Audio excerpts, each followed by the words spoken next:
Hmm. Okay, so this is swim. Full disclosure, I knew swim in a previous lifetime. And so we're going to discuss the beautiful man he has turned into and yeah, where he is, where he's been and what he's learned along the way. So Swim, thank you for joining us on Social Work Your Life. Thank you for having me. I'm happy to be here and happy to see you. So good to see you. So tell me where you are right now.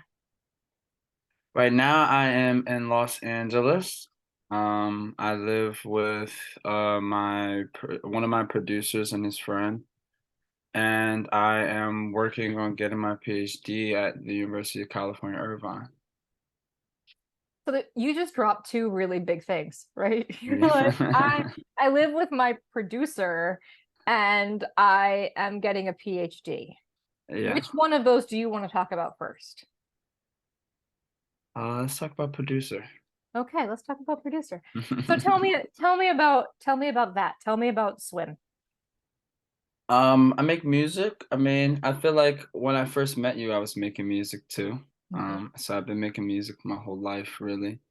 To a certain degree, I would say that the music kind of got me to the PhD world. Um, Insofar as like writing songs, thinking about music, was probably my entryway into philosophy and liking philosophy. And so I make music as Swim. I have like two albums out, like two EPs. And yeah, that's kind of what I do. That's kind of how I also have like a fashion brand, so like I do clothes and stuff like that, and that's kind of like my outside life of the academy. So wait a minute. You do a fashion brand. Yeah. Does that mean you're being sponsored by a fashion brand or you're creating Uh a fashion brand yourself? yeah, I create a fashion brand myself. I'm a part of it's I'm the co-creative director for a brand called Acrylic Matter. My friend from college started it. And then eventually when I moved out to California, I was kind of like brought on board to help with like just different aspects of it, like just like photo shoots, promotion, video. And I also started to get more into design since I started to like really work with him. And so like, that's kind of like what I do more so now too. And so like I'm just like I'm just like have a real creative side, and then I have a real, I guess, like philosophical side too, and I kind of blend them both together in a lot of ways. Yeah. So you're producing music, you're writing your own lyrics. You're Hmm. not doing anybody else's songs, you're doing Swim songs. Oh, I write songs for other people too. People don't write for me, but I write for other people. You write for other Yeah, people.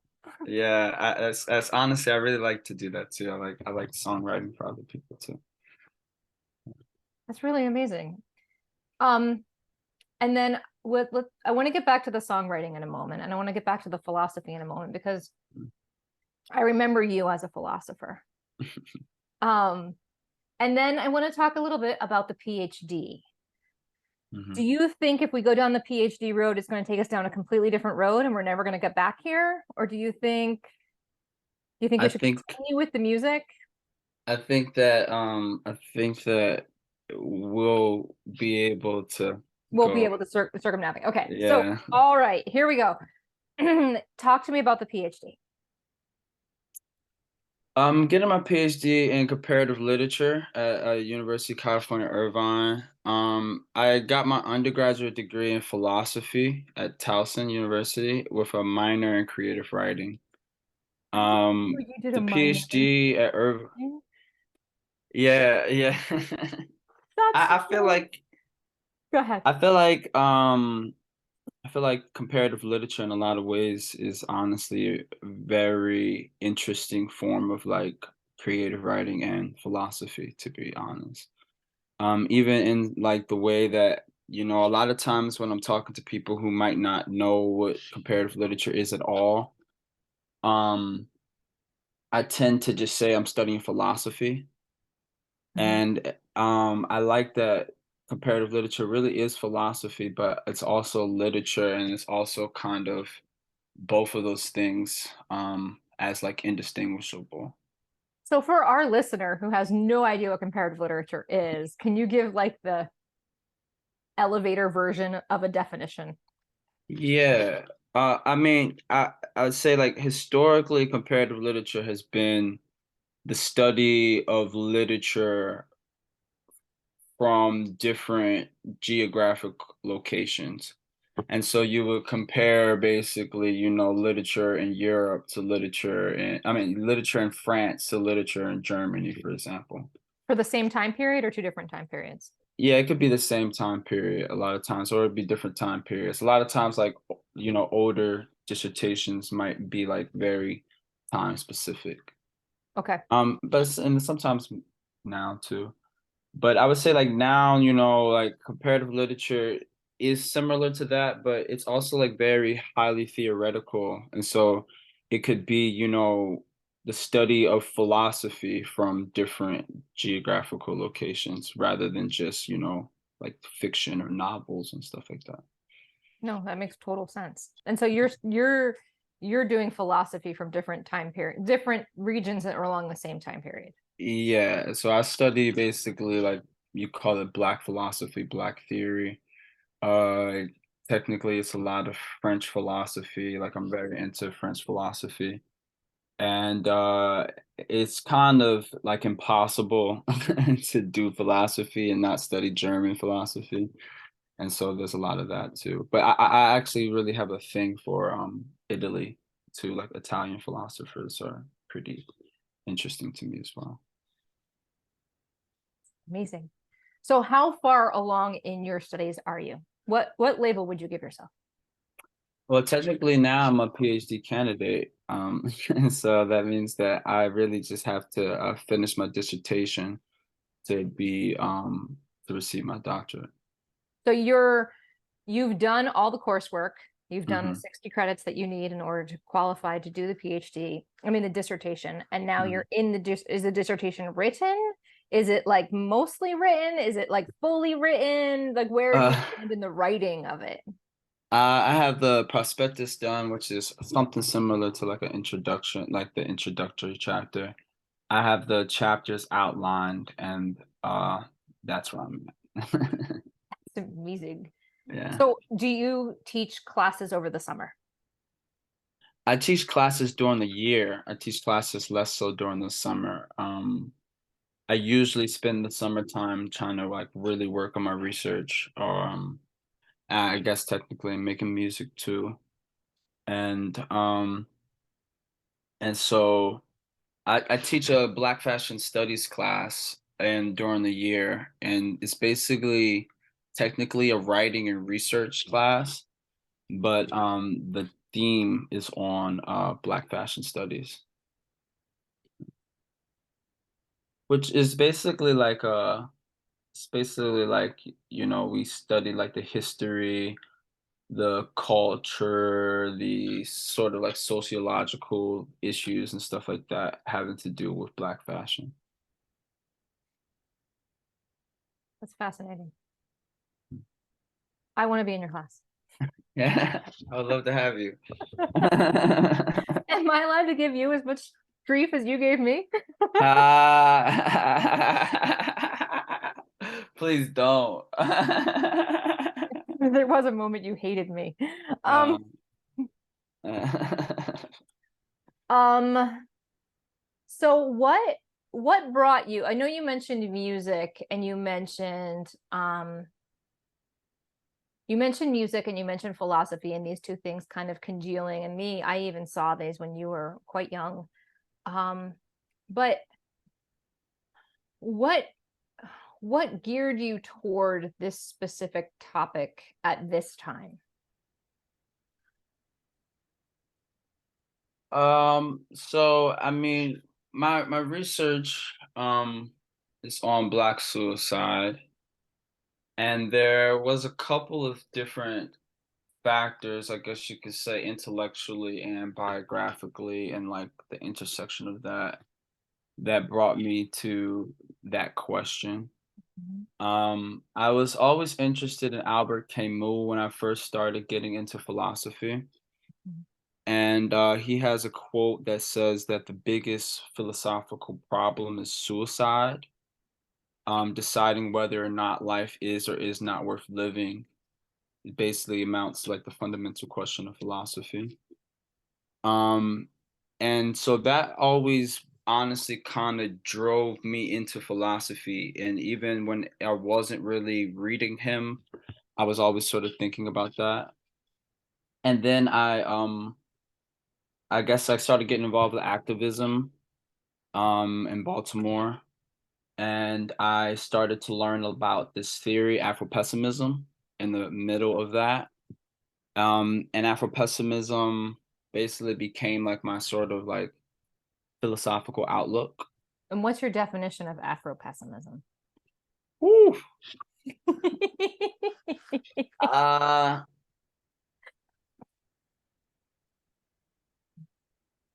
okay, so I'm like Yeah, it's okay I'm to be sloppy. It's okay to get yeah it out in like chunky words that don't always make yeah. sense together. I was gonna say like the most simplified, like, I guess, like form of the way that I can try to explain it. Afro pessimism is a a f- a form of analysis Mhm, that looks at other forms of analysis, specifically on the ways in which people have suffered, and um, tries to understand why these analysis of suffering have not been able to really grasp black suffering. Um, and so, in that sense, Afro-pessimism starts from what we would say is like the position of the slave, mhm, and tries to understand um, how they have not been understood. mhm. Yeah. Yeah. Okay, so you're in Baltimore and you're coming to understand Afro-pessimism and you're coming to like and you're going to like activist movements, Hmm. right? So Hmm. so but now you're in California, so like walk me through. um, I mean, I want to basically California is like where I mean UCI specifically is kind of like the hub of Afro-pessimism. Is where the quote unquote like founding theorists of Afro-pessimism work. And so basically when I started to apply to graduate programs, um I applied to basically a bunch of different programs, a lot of programs in philosophy, a lot of programs in African American studies, even American studies. Um, and then I only got accepted into California University. And so I got accepted into Berkeley, AFAM. I got accepted into USC's American Studies, and I got accepted into UCI Comparative Literature. And I chose UCI Comparative Literature. Um, Yeah, and that's kind of the way that I got here. I mean, I think that Afro-pessimism in the most like simplified sense is kind of it's always very philosophical, but it's very interested in how violence um and thought are connected. Mhm, And my kind of research intervention like is really interested in how like black people's thought of suicide is connected to the violence that they experience in the world.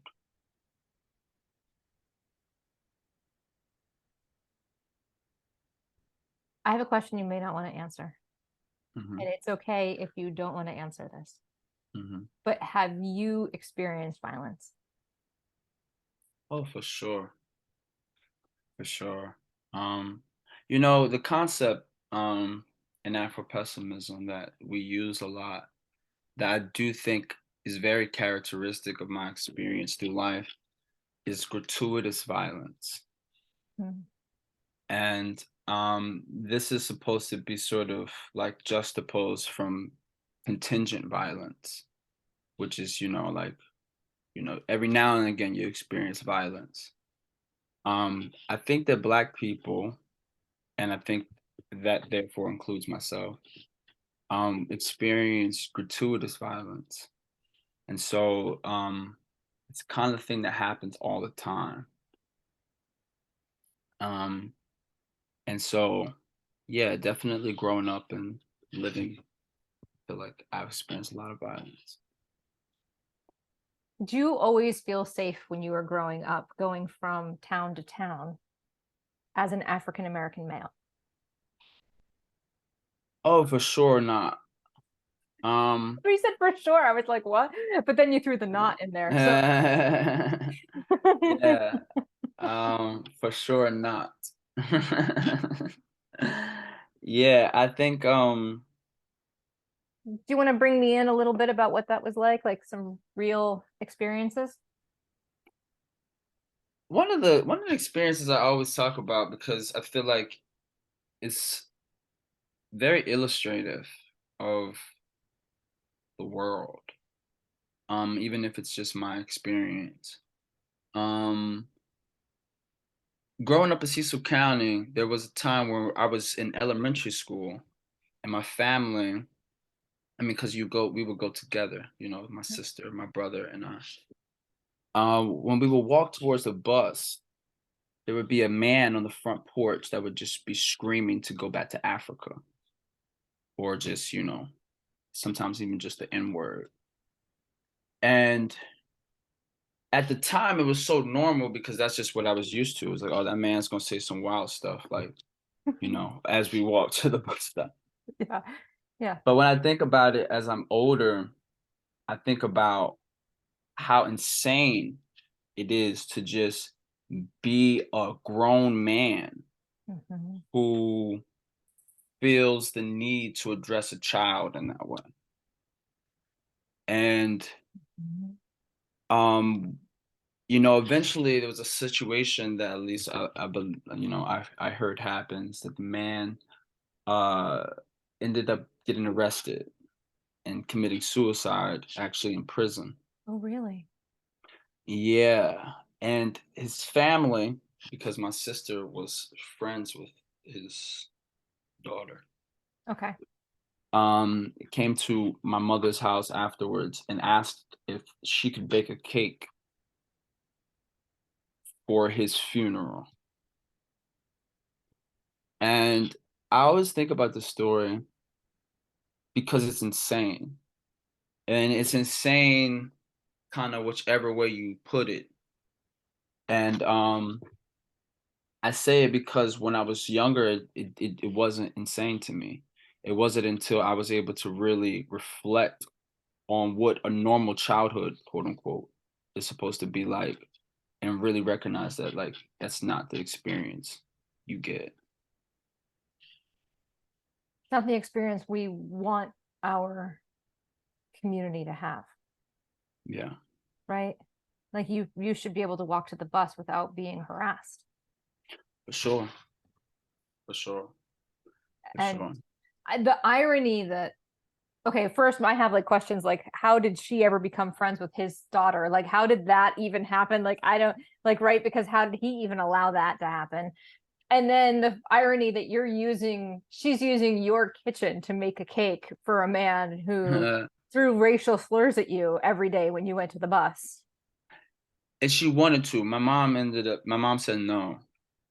Um, and at the same time, it's really funny because when you learn more about the history of slavery, it it makes sense because oftentimes uh white masters would allow their children to play with the slaves, even though the condition upon which that would happen is if it's still understood that they are inferior.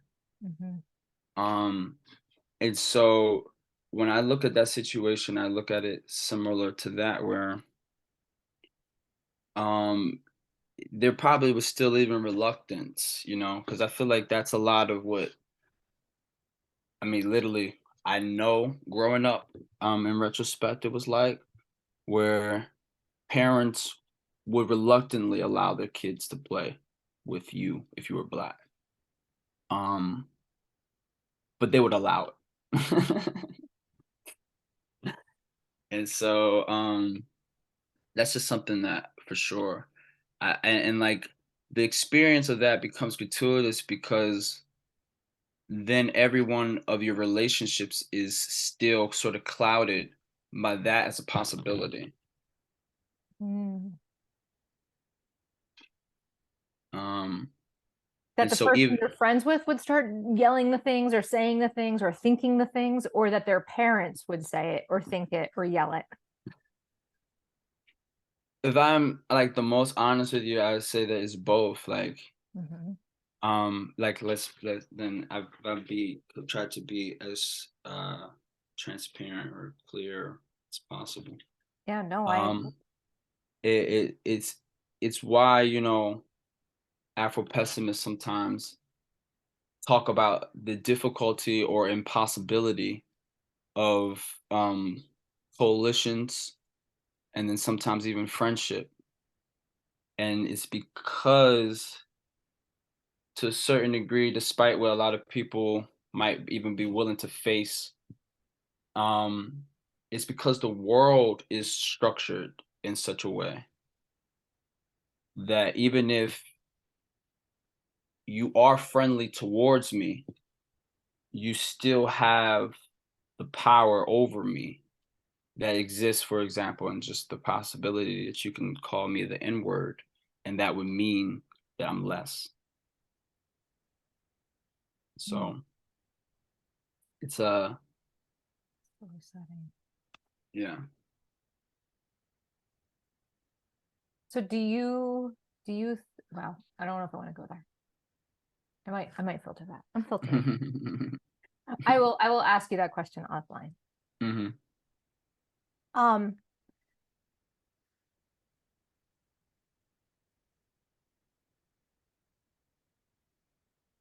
how do you think all of this comes into your music? Oh, that's a good question. I think it comes into my music as a disposition. Mhm. Um, I think that I have learned in some weird way to congeal all the things I've read in philosophy into just a way of being in the world.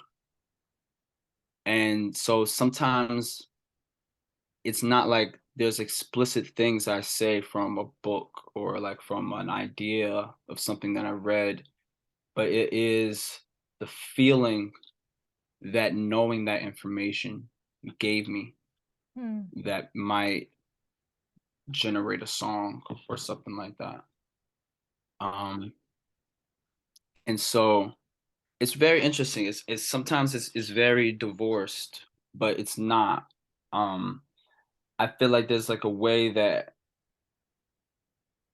people would expect me to take up the stuff that I read, but the stuff that I read kind of affects me differently. Like it's one thing to know this or to understand this in this way, and it's another thing to live with it or to even feel the way that truth makes you feel. And so I feel like the music is sometimes just, this is how, this understanding or this way of thinking makes me feel.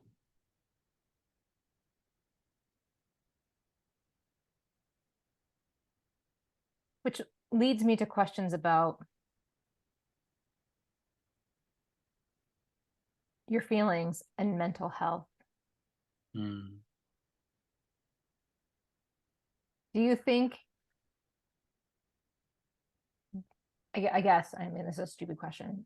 Do you think your mental health is better because of the music? mm, Or do you think it like plays into the problems because you're repeating the same feeling over and over? Hmm. That's a good question. Um, I definitely think that it helps me. Um, I think that, you know, the lowest I've ever been in my life was the least amount of time music was in my life. Mm. So there is like literally a parallel between those 2 points. Um, and so that's why even a lot of times, you know, I feel like I'm very open to a lot of different music in general because I recognize that music for a lot of people is not a logic. Mm. It is a way of just getting something out. And I recognize that a lot of people want there to be this very logical, methodical answer in music that, I mean, sometimes music is not for that. It's just to lay something bare. You know what? That actually that resonates with your music very much. That Hmm. that actually, yeah. Thank you. Thank you.